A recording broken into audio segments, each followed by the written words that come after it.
سلامونه دوستانو، زما نوم کادرشاه همدي دی د اډوب فوټوشاپ سیسټ 2019 پښتو کورس 13 ویډیو ته مو راغلاست وایم.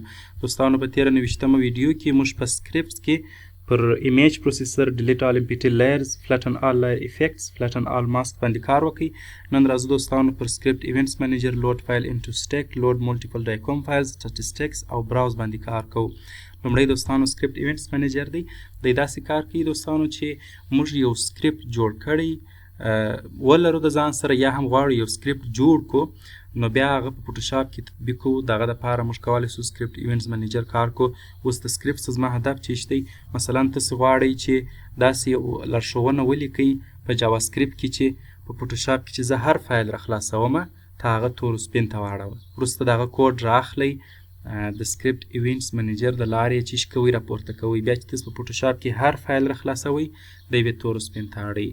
زه راځم اوس ګورئ دوستانو، کله چې تاسې دی راخلاص کړئ په دې ځای کې لیکلي دي enable events to run scripts or actions. ګورئ دوه شیه موږ دلته لرو. یو خو سکرپټ موضوع سوله چې تاسې علیحده یو شی لیکلی وي، یا مثلا دلته جوړ سکرپټونه هم شته چې تاسې هغه کاروئ چې په یو شی تاسې راخلاصوئ، مثلا یا یې ثبتوئ یا یې پرنټوئ، پر هغه دې یو عملیه اجرا سي، مثلا یا چې تور سپین ته واوړي یا چې یو ځای کراپ سي یا چې څنګه سي. او یو اکشن دی دوستانو، اکشن موږ د مخه ویلي وه.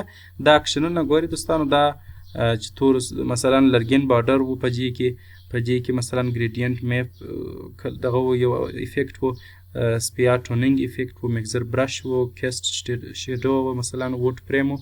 دا ټول موږ د مخه ویلي دي. نو کولی سي اکشنونه هم چې کوي د سکرپټ ایونټس منیجر د لارې اپلای کوي. دا څنګه کار کوي؟ راځم دوستانو، اول تاسې به دا باید انیبل کوئ.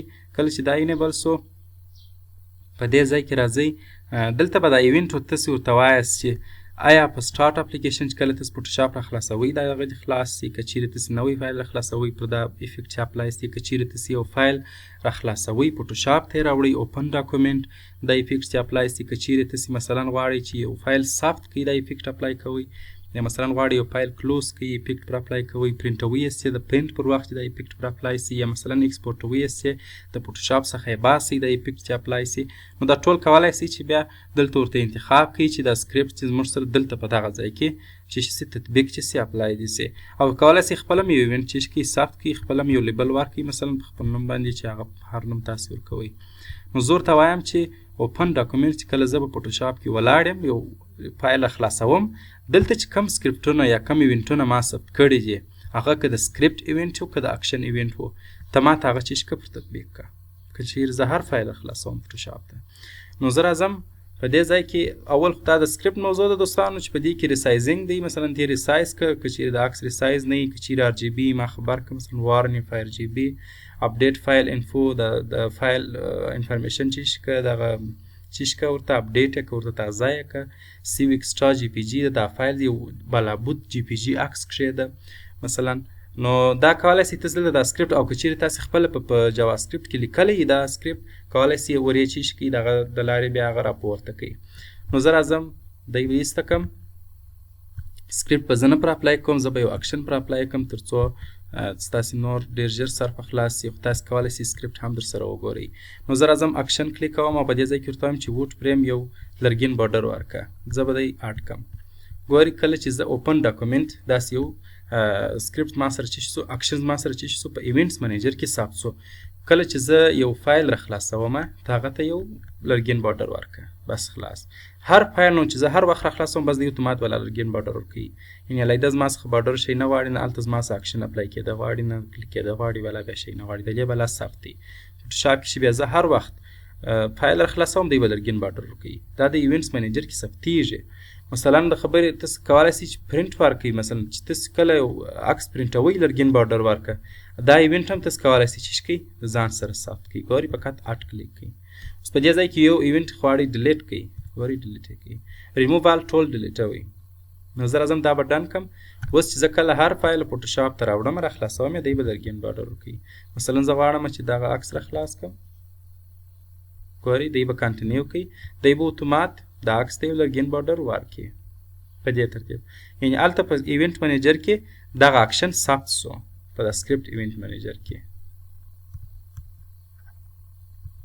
تاسو کولی سئ چې سکرپټ هم در سره وګورئ. او بل هم دوستانو په فایل کې په سکرپټ کې لوډ فایلز انټو سټیک اپشن موږ لرو. د کار چیش دی دوستانو، موږ د اوپن د لارې هم عکسونه راخلاصولی سو چې هغه په جلا جلا صفحو کې خلاصېدله مثلا نه، مګر د لوډ فایل انټو سټیک د لارې موږ کولی سو چې څو عکسونه په یو وار راخلاص کړو چې دا په یوه صفحه کې راخلاصیږي او فوټوشاپ بیا هر عکس ته ځان ته لایر ورکوي. نو زه راځم په دې ځای کې ګورئ، اول ګورئ تاسې فایلونه راخلاصوئ او که فولډر تاسې کولی شئ چې دلته دا ورته انتخاب کړئ. راځئ براوز کلیک کوئ، زه ورته وایم چې دا 3 عکسه ماته راخلاص کړه، اوکې یې کړئ. کله چې اوکې سول نو راځئ اوکې کلیک کړئ.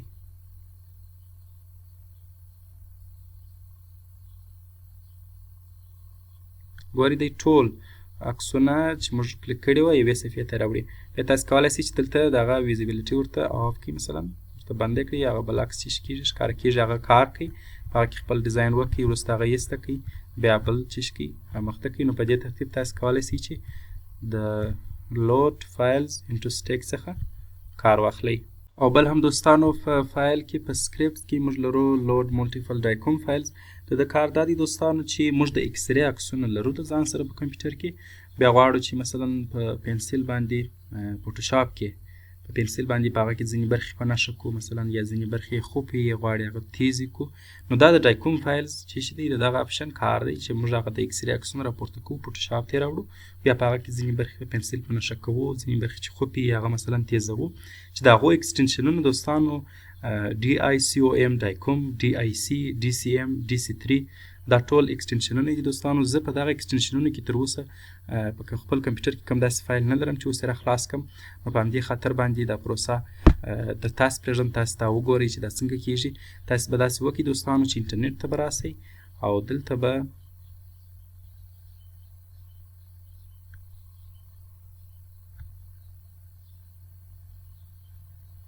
په دې ځای کې به تاسې ولیکئ چې ډایکوم فایلز ډاونلوډ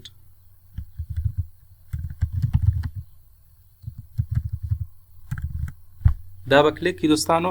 زه اوس انټرنیټ نه لرم نو تاسې به دغه کلیک کړئ، وبیا ګورئ یو فایل د ډایکوم دا به راواړوئ، وروسته کولی شئ چې بیا فوټوشاپ ته هغه را انتقال کړئ، په پنسل یې ځینې برخې په نښه کړئ مثلا، او یا ځینې برخې یې خوپې هغه ورته تیزې کړئ. نو دا کولی شئ چې د لوډ ملټیپل ډایکوم فایلز د لارې د عملیه ترسره کړئ. او بل هم دوستانو په سکرپټس کې موږ سټاټسټکس لرو. د ده کار چې دی دوستانو، کوم عکسونه چې موږ ورته انتخاب کړو دلته مثلا څو عکسونه څو شاټونه موږ اخیسته دي په کیمره باندې د یوه ځای څخه د یوې زاویې څخه. موږ غواړو چې دا ټول د یوې زاویې څخه د اخیستل سوي عکسونه چې کړو یو عکس کړو، هغه کې کومې غلطۍ راغلي مثلا هغه غواړو چې کړو خپله اصلاح سي، او هغه سټاټسټکس یې موږ ته اصلاح کړي، د ایمیج سټاټسټکس د لارې هغه موږ ته اصلاح سي. نو موږ کولی سو چې هغه د همدا اپشن د لارې دا کار ترسره کړو چې مثلا څو عکسونه غواړو یا څو شاټونه غواړو سره یو ځای کړو، هغه غلطۍ ځینې ایسته سي او یو عکس ځینې جوړ سي. نو دا د سټاټسټکس کار دی. راځم براوز ته، دلته راځم مثلا تاسې فکر وکړئ چې دا داسې یو شاټونه دي چې په کیمره باندې اخیستل سوي دي او د یوه ځای څخه اخیستل سوي دي، فقط لږ لږ تفاوت سره لري. نو بیا د سټاټسټکس د لارې موږ کولی سو چې دا تفاوتونه یې ورک کړو او یو عکس ځینې جوړ سي. زه اوس هغه رقم شاټونه نه لرم، نو فرضي مثال دا رقم 3 جلا جلا عکسونه به ورته انتخاب کړم. دا به اوکې کړم. کله چې دا تاسې اوکې کړئ نو دی راځي ټول بیا سره ګډوي او د هغه څخه یو عکس جوړوي. که چیرې تاسې داسې عکسونه ولرئ چې هغه په کیمره باندې اخیستل سوي وي د یوې زاویې څخه او فقط په هغه کې لږ لږ د دغه څو عکسونو د څو زاویو ترمنځ لږ لږ فرق وي، هغه بیا د اصلاح کوي او د هغه څخه به یو عکس جوړوي. دا د سټاټسټکس کار دی دوستانو. او بل هم دوستانو په سکرپټ کې موږ براوز لرو. د ده کار چیش دی دوستانو، فوټوشاپ هغه سکرپټ چې مثلا په جاوا سکرپټ کې لیکل سوي وي، دغه کوډ یا د انسټرکشنز، یا په اپل سکرپټ کې لیکل سوي وي، یا په وی بي سکرپټ کې لیکل سوي وي، چې دا ټول د لنګویج ټایپس دي، مثلا د ژبو ډولونه دي، بڼې دي. نو دی هغه چې کوي قبلوي. اوس مثلا په جاوا سکرپټ کې موږ یو کوډ لیکلی دی چې په مثلا ته په دغه عکس دا شم وکړه، داسې کراپ کړه، داسې افیکټ ورکړه، دا ټول موږ په جاوا سکرپټ کې لیکلی دی. نو تاسې کولی شئ چې هغه بیا راواخلئ، فوټوشاپ ته انتقال کړئ. ګورئ د جاوا سکرپټ فایلونه یې مثلا چې چې په هغه کې جي اس ایکس دی، جي اس دی، جي اس ایکس بین دی. نو مثلا تاسې راځئ غواړئ چې دغه فایل راپورته کړئ، نو بیا راځئ سکرپټ ته او براوز ته او خپل فایل راپورته کوئ. نو دا د براوز کار شو چې تاسې کولی شئ چې استفاده یې کړئ. په راتلونکې 11مه ویډیو کې به دوستانو پر امپورټ کې وریبل ډیټا سیټس، ویډیو فریم ټو لایرز، دغه رنګه نوټس، WIA سپورټ او دوستانو دغه رنګه فایل انفو، پرنټ 1 کاپي، اگزیټ باندې کار کوو. فایل مینیو به خلاصوو. ستاسو له توجه نړۍ مننه. د خدای په امان.